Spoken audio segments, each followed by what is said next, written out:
Welcome to the Capital Gains Tax Solutions podcast, also streaming on expertcresecrets.com, where we believe most high net worth individuals and those who help them, they struggle with clarifying their capital gains tax deferral options. Not having a clear plan is the enemy, and using a proven tax deferral strategy, such as the Deferred Sales Trust, is the best way for you to sell your cryptocurrency, investment real estate, primary home, save a failed 1031 exchange, or perhaps you're even selling a business, all tax deferred, so you can create and preserve more wealth and invest into more real estate. Hey, I'm your host, Brett Swarts. In each episode, I'm joined by some of the best real estate, financial, wealth, and business minds in the world, where they share their ideas, deal stories, and inspiration, so together we can make complex tax deferral strategies simple and passive income plans achievable. I'm excited about our next guest.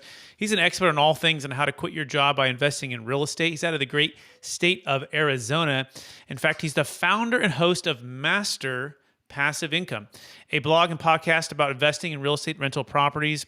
And it's his desire to help you succeed in investing in real estate rental properties. He's committed to helping you and or your business journey by sharing insights into how to be successful real estate investing in rental properties. And he values the story of each business owner and so much more. Please welcome to the show with me, Dustin Heiner. Dustin, how you doing, sir? I am excellent. Thank you so much for having me on the show, Brad. I really appreciate it, man. I'm super excited to share with people that they can literally change their life by investing in residential single-family homes to 4 units to triplex, all that stuff. And so thank you so much for having me on the show. Yeah, absolutely. My pleasure to have you on the show. And for our listeners getting to know you for the first time, would you give us a little bit more about your story and your current focus?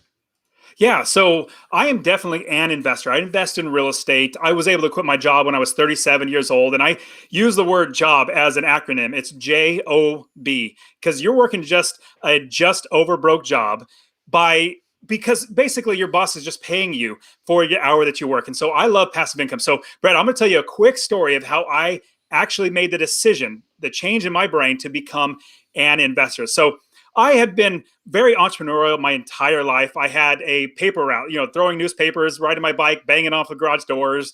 I actually had a graphic and website design company, started a skateboard manufacturing business, even a convenience store and a pizzeria. So all these different things I started and realized that it was still working a job. And then I bought one rental property. With that one rental property, I made, I think, a profit of like $350 in 1 month. And I said, oh my goodness, I need to get more of these. Well, here's the quick story. So I had been working at the county. I lived in California at the time. I grew up in California. I was living in California, and I worked for the county government there in California. And so as I'm working there, my wife had kid after kid. I've been working there for 10, 15 years, lots of seniority. Everything's going well. When my wife had our 4th child, she had her 4th child, and I went on paternity leave. That's where the dad stays home with the mom to be with her, to bond with the baby, take care of, changing diapers, all that sort of stuff.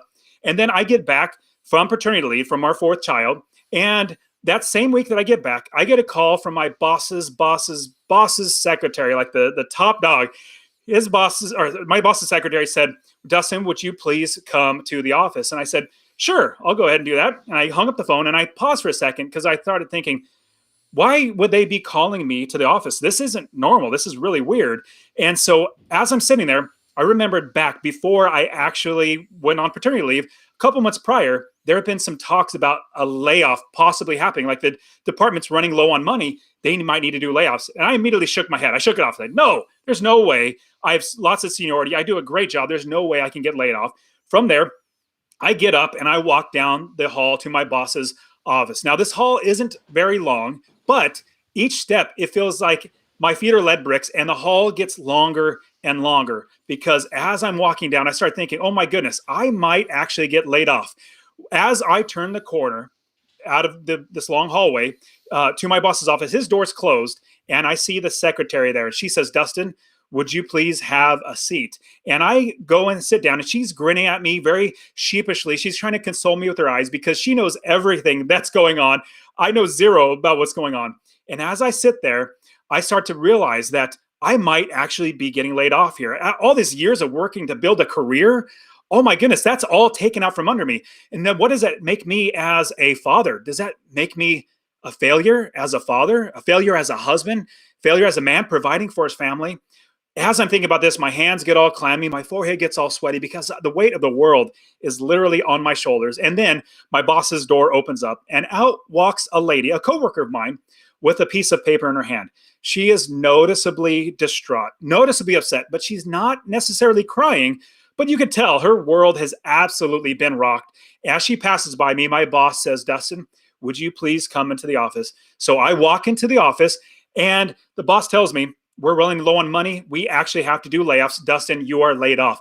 I get floored. I'm walking back to my office, and I sit down because I'm realizing two things right there, Brett.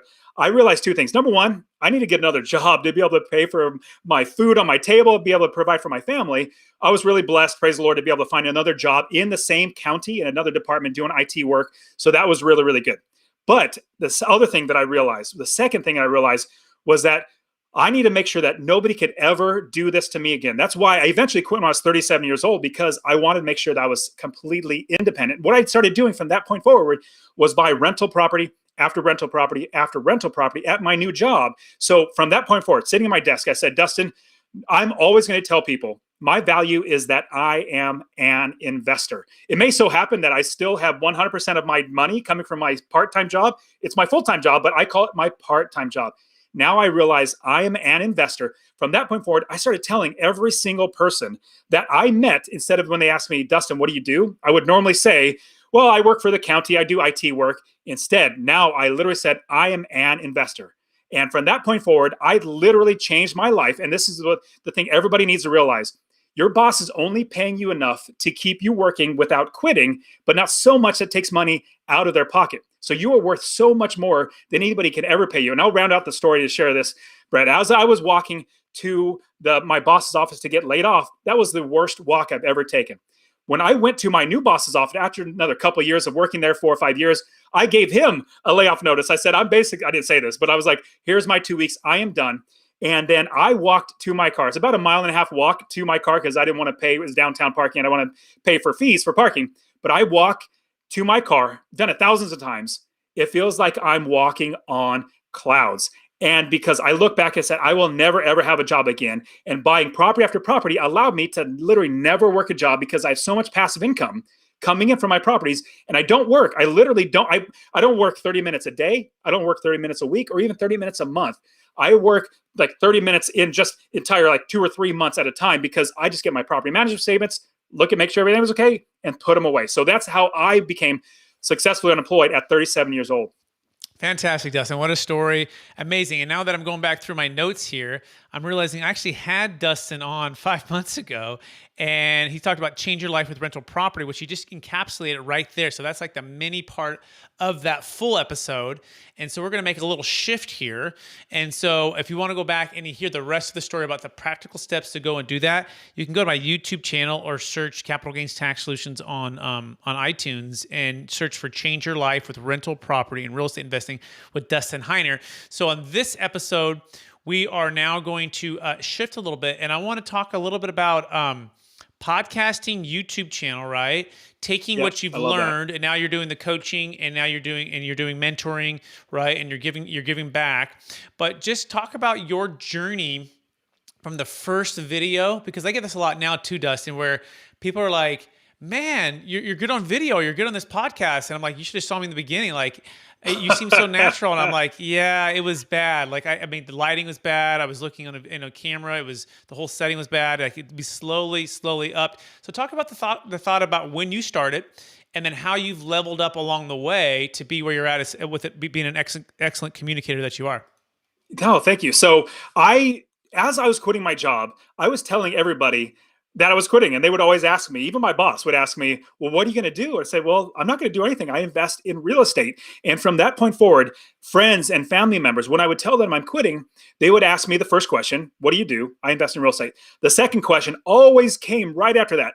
Well, can you show me how to do that? I want to learn how to invest in real estate. So I started in really coaching friends and family members one-on-one, people from my church, family members, and just friends that I know, teaching them one-on-one how to invest in real estate. From that, I started realizing, oh my goodness, I enjoy doing this, but at the same time, it takes so much of my time to teach people one-on-one. There's got to be a better way. With that, I realized, well, I'm not going to be working, so I need to do something with my time. I need to be able to give back. I need to be able to help people because that's what I really love to do. So what I started to do was I started writing a book. I said, hey, you know what? People have so many good questions. They're all good questions, but they're beginner questions. If I could write a book and just give that to somebody and say, read this book, then I can help you, because this will answer a lot of your questions. So I wrote the book called How to Quit Your Job with Rental Property. I know, not very creative at all, but that's just straightforward. How to quit your job with rental properties. And so as I would give that to somebody, they would say, man, that opened my eyes to investing, scaling the business, and be able to quit. Now I need actual help, like step-by-step how to do it. So in the book, I give you everything that you need to know, but at the same time, there's so many nuances that each person has different things. So from there, with the book, I created my online, basically created the masterpassiveincome.com, created my YouTube channel and my podcast. So both YouTube and podcast for Master Passive Income is literally just me teaching how to invest in real estate step by step. And just like you said, Brett, the first ones are very, very bad. YouTube, very bad lighting, bad video, bad everything. Same thing with podcasting. Not very good at speaking, not very good at saying all the time, and not doing anything with like making sure that I'm also speaking, enunciating, all that sort of stuff. And as you can tell, I talk very fast because I get excited about this stuff. I love helping people. So I get really excited and things come out really, really fast.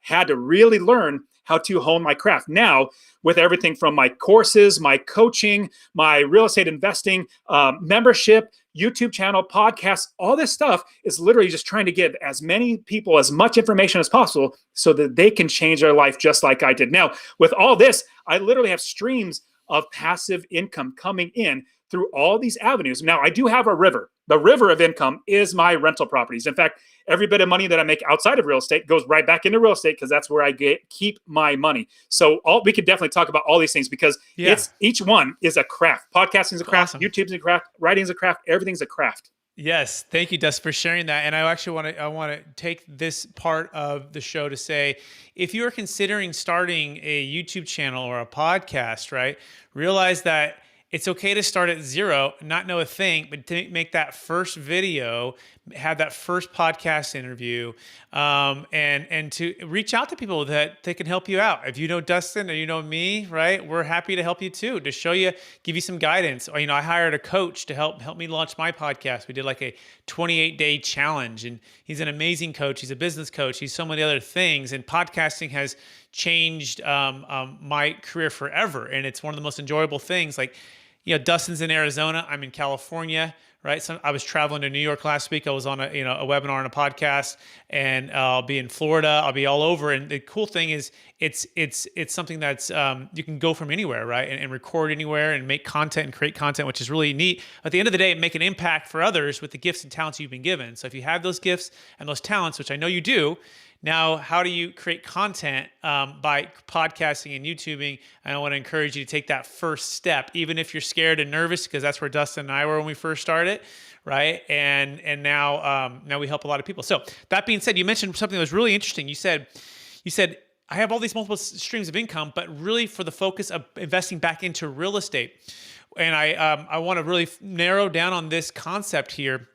And it's a quote by Robert Kiyosaki. I was just listening to, he was actually on the Bigger Pockets podcast, and it was an amazing interview. If you haven't listened to it, it was about episode 500 for Bigger Pockets, and it just released a few weeks ago, and it's on YouTube and on everything else. But that being said, he said the purpose of a business is to invest in real estate, okay? He says the purpose of a business is to invest in real estate. And once you understand that, you understand so many things, and the purpose to invest into real estate is for the tax advantage and the ability to leverage up and get depreciation on income, right? And it's the foundation of being able to create and preserve more wealth.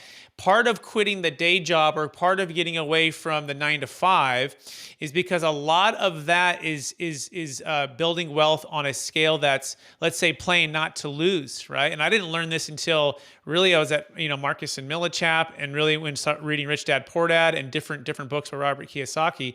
But I'm curious on your thoughts on that, Dustin. You said, I want to invest more in real estate. Would you touch on your strategy there and how you use that to decrease your taxes?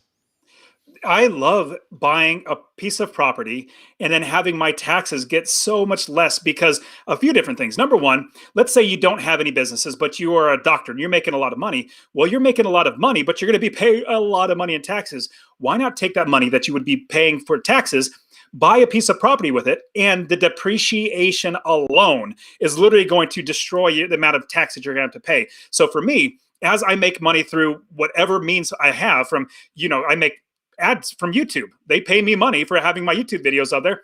All of that from my books or my coaching, all that stuff literally goes back into buying rental properties. Now, here's the great thing. Obviously, you have depreciation, which I love. Like, nobody really understands how amazing depreciation is until they actually have their accountant put it inside their taxes. And they're like, oh my goodness, look at all the money I saved. From there, I also have a property that's making me money to buy more properties. Then I take that money to buy more properties, and then that makes me even more money to buy more properties. But on top of that, two other things. Number one, I have so much more time to create more businesses. I literally have 5 businesses right now. Create more businesses to buy more properties. And in the long run, the second thing is I can literally give and will literally give, number one, these properties, but also number 2, these businesses to my kids. Like, if you're watching this, you can see my kids in the background. I have 4 kids. They're fantastic. I'm going to build up the businesses and my real estate so I can literally give it to them. Now, they're not going to be like trust fund babies or anything like that. They're literally going to be working in the business. But what we're doing is we're creating generational wealth, but everything goes back into real estate because we hold our wealth in real estate. We make money from that wealth, and then we buy more real estate. Beautiful. That makes perfect sense. And I want all our listeners to picture this strategy here, right?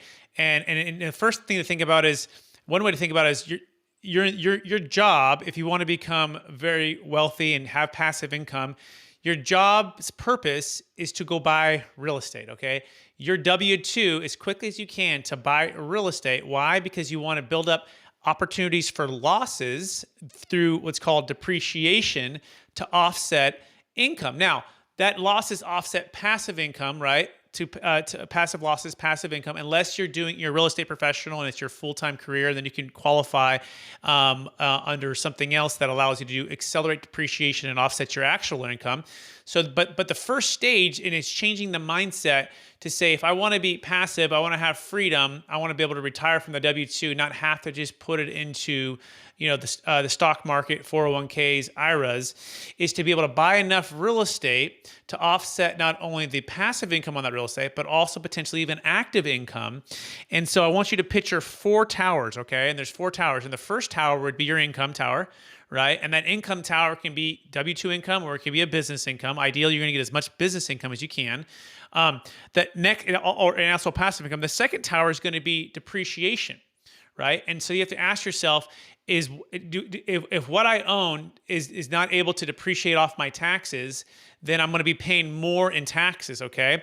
Which leads into the third tower, which is leverage.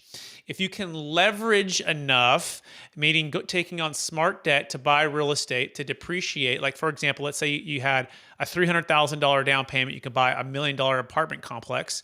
You can depreciate a big majority of that even within the first couple of years, as much as maybe 25% of that $1 million.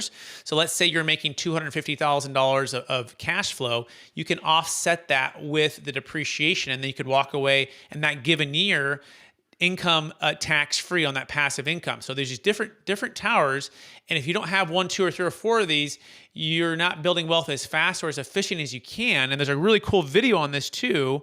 By the way, the last tower is taxes, right?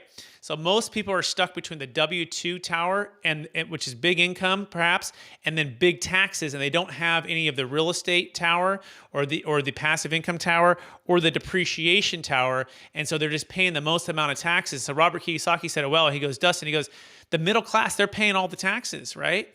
And the lower class, they may or may not pay taxes based upon their income levels, but how do you shift that? Well, you got to get some depreciation. You got to get some offset. So any thoughts on that, Dustin, as far as smart debt versus dumb debt, right? Because dumb debt would say you're buying it on personal stuff, right, which doesn't get depreciated, and or depreciates in value, but you're not able to offset your income. Whereas you're leveraging to buy smart debt to get into real estate. Any thoughts on that, Dustin? Absolutely. So I've literally used my leverage, basically getting loans. I've even used signature loans, credit card debt. I've done all these things to buy more real estate because I found out if I buy one rental property that makes me $250 a month in passive income, and that's the minimum. I have many properties that make me $500, $600, $700, $800 a month in passive income. If I buy that property, account for the expense of buying that property, a mortgage would be one. Getting, like I said, it's advanced strategy, but using a credit card, I've even used that, and I still made $250 a month in passive income. So here's what I did. My first property I bought back in 2006. I took every bit of money that my wife and I had. She had a lot of money. She had $15,000. Which is a lot of money back then. It still is a lot of money now, but I took that $15,000, bought our first property, literally went like out of money, bought that first property. Then I refinanced, pulled all that cash back out and a little bit extra so I can buy the next property. Then I refinanced that property, pulled the cash out of that one to buy two more properties. Then I did signature loans. I've even done bundle loans, did commercial loans, all these other loans to get basically making more money. Because rich dad, poor dad, Robert Kiyosaki says, good debt puts money in your pocket. Bad debt pulls money back out. So if you buy a car that's not making you money, just costing you money, that's bad debt. It's depreciating in value, yeah, but it's not depreciating on your taxes. If you have a house, a rental property that is making you money, a minimum, like my suggestion here at Master Passive Income, a minimum of $250 a month in passive income, that's money that goes in your pocket or goes to buy more properties. You get depreciation on that as well, but you're using other people's money, using the bank's money. And here's the great thing. When I do all those cash out refinances, that's a tax-free loan that I'm going to be paying back. But here's the thing. I'm not paying my mortgage. I'm not paying my taxes. I don't pay my insurance. I don't pay my property manager. My tenants pay for all that because I account for every single one of those expenses beforehand. From there, I make sure I can rent it for more, then I make that difference of passive income.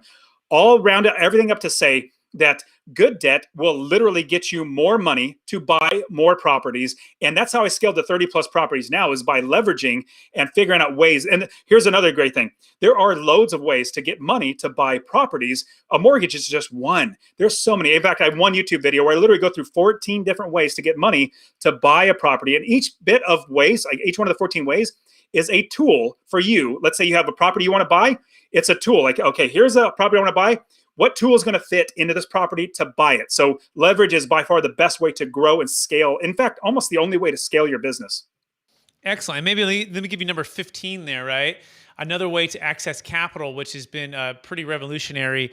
I've heard the story of the 4-minute mile, Dustin, where for the longest time, no one believed you can run the 4-minute mile. In fact, there was a lot of doctors, a lot of professionals who said the body itself would, your heart would burst, your lungs would collapse because it couldn't take the pressure of being able to do that under 4 minutes. And then in 1954, this guy in England with 6 other guys, he breaks the mile by himself. Within the next number of years, now there's been 1,400, but I think in the next 9 months, there was like 50 people who did it. Anyways, he broke this thing because people have a false belief of what's possible, right? And what they can do, because we're conditioned to learn things in certain ways, right? But I want to add an extra secret where I believe we broke the 4-minute mile on the way of raising capital and the way of unlocking capital. And it's through something called the Deferred Sales Trust, and it's applying to cryptocurrency. And as of 60 days ago, we closed our first cryptocurrency deal. This particular gentleman worked in the Silicon Valley and for many years, corporate. He married 2 kids, and he bought Ethereum and Bitcoin at a very low number, around $100,000, where that value went up to about 13 million combined. So he had about a $12.9 million gain. And so he's able to sell, defer the tax, and then he's going to invest in stocks, bonds, mutual funds, and also into real estate when it makes sense. But here's the key here, right? That crypto at 100,000 worth 13 million wasn't working for him like the real estate could be working for him on the depreciation side. And so fast forward, we've now just closed our second one as of this weekend.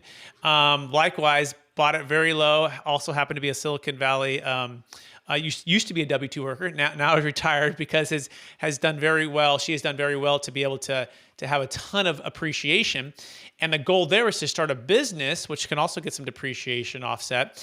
And so all of this being said, it's a cool way, tax deferred without using a 1031, to raise capital, to buy deals, to do business stuff, all in a way that can get you more close to that rich dad strategy versus that poor dad strategy.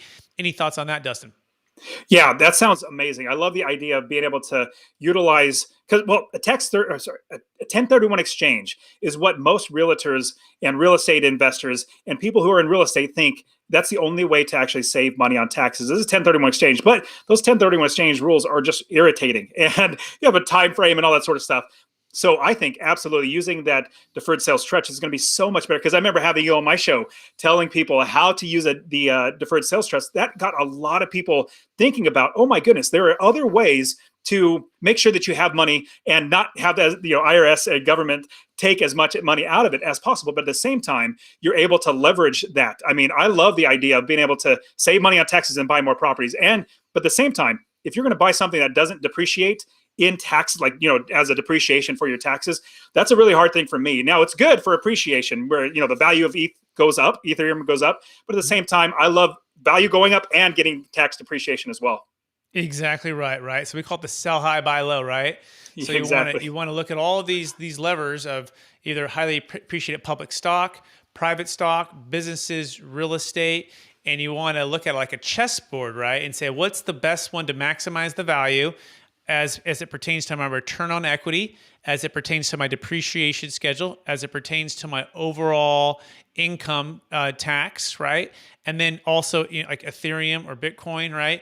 Because as soon as you can get this capital, and I was explaining this to my new deferred sales trust client she's selling the Bitcoin.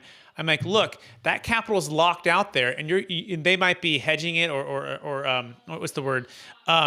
Taking it and loaning it and getting some income off of that, but they're paying ordinary income tax on that, right? So I said the government is in the business of incentivizing us to do what it wants us to do. And what does it want us to do? Well, it needs housing, right? And it needs homes, it needs apartment complexes, it needs things that are going to help keep people with a roof over the head. So they incentivize with these tax incentives. So I explained that, and I said, look, so if you sell an extra $5 million and we move it into the trust, guess what? We can go buy some real estate that's worth 15, and you can get the full depreciation schedule on that, right? All tax deferred, and then the income that's coming off of the trust and coming off of the asset can potentially be no tax in that given year, right? And so once they understand that outcome, right, it changes the way they think and look at strategy. So again, you can learn more about that at capitalgainstaxsolutions.com. We also have a webinar every single Friday at 10 a.m. PST. We're talking all things cryptocurrency. We're talking all things deferred sales trust, all things commercial real estate, and trying to bring those three worlds combined by using the deferred sales trust. Again, go to capitalgainstaxsolutions.com and you can register totally free. Everyone's invited. Newbies, smart people, clients, people who are just starting out. I had to start out. I didn't know anything in 2009. And now I'm an expert because I spent a lot of time with people who know what they're doing. So again, go to capitalgainstaxsolutions.com and register. That being said, Dustin, we are running out of time. For listeners who want to get in touch with you, would you remind them where they can find you? Yeah, absolutely. So I also have a free course. If anybody wants it, you can also get my real estate investing course. If you just are curious about it, showing you all the depreciation, everything we talked about, how to build the business and scale it. If you go to masterpassiveincome.com/free course, all one word, /free course, master passive income free course. I'll give that to you, show you everything. And you can even text the word rental, RENTAL to 33777. Rental to 33777. I'll get that to you right away. Plus, you can also listen to my podcast, Master Passive Income, where I teach this. And I also had Brett on there talking about all this great stuff. Check me out there. YouTube, I have lots of videos teaching about real estate. Just to look up Master Passive Income anywhere, you can find me. Dustin, I want to thank you for being on the show. I want to thank you for sharing so much wisdom, just talking about your journey. And I want to encourage you to keep using the gifts of communication and encouraging and inspiring others to take action with their investing, with their real estate future, for their families and for their communities. And I also want to thank our listeners for listening to another episode of the Capital Gains Tax Solutions podcast. We're also streaming on expertcresecrets.com, where we believe most high net worth individuals and those who help them, they struggle with clarifying their capital gains tax deferral options. Not having a clear plan is the enemy. Using a proven tax deferral strategy, such as the deferred sales trust, is the best way for you to sell rental property, a business, cryptocurrency, a primary home, luxury homes, all tax deferred so you can create and preserve more wealth. Again, I really want to encourage you to go to capitalgainstaxsolutions.com to learn more. Please rate, review, subscribe to the channel. We so appreciate everyone out there.